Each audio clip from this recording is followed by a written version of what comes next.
Aujourd'hui, on a demandé à M. Lebel, on a dit on a des besoins, on découvre des besoins au fur et à mesure que ça arrive. Les bateaux nous disent on a de l'eau, on a besoin d'eau potable, mais on n'est pas capable de les servir. Alors, plus on leur donne de services, plus ils risquent de revenir parce qu'ils vont dire à Saguenay, quand on y va, on est capable de se ravitailler. Ça prend de l'eau et les égouts du bateau, il faut vider des bateaux aussi. Alors, ça fait vraiment leur affaire. C'est une demande qu'on a depuis longtemps. Dites-vous que ce n'est pas gratuit, c'est même très rentable pour la ville d'effectuer ces opérations-là, mais c'est partout pareil, là. Et on a la fabuleuse histoire d'un royaume qui est devenue l'activité la plus intéressante pour les croisiéristes. On s'est dit, étant donné que la saison s'étire à ce temps-ci de l'année, il y a beaucoup d'équipements qui sont dehors, ça ne faisait pas, là, on ne peut pas laisser les animaux dehors, puis tout ça. Alors, on a besoin il fallait s'organiser autrement.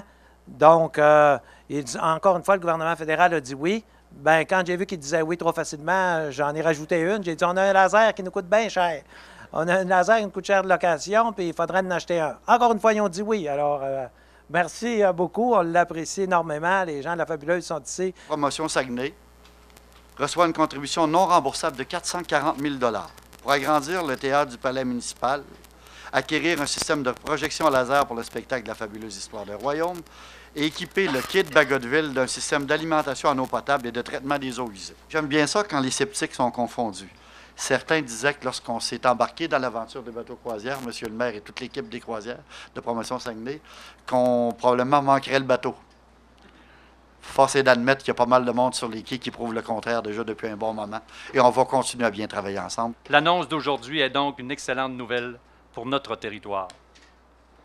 Sublimar, une entreprise d'impression sur tissu par processus de sublimation basée à Saint-Ambroise, et l'Auberge Val-Menot, coopérative de solidarité, un service d'hébergement et de restauration situé à Saint-Charles-de-Bourget.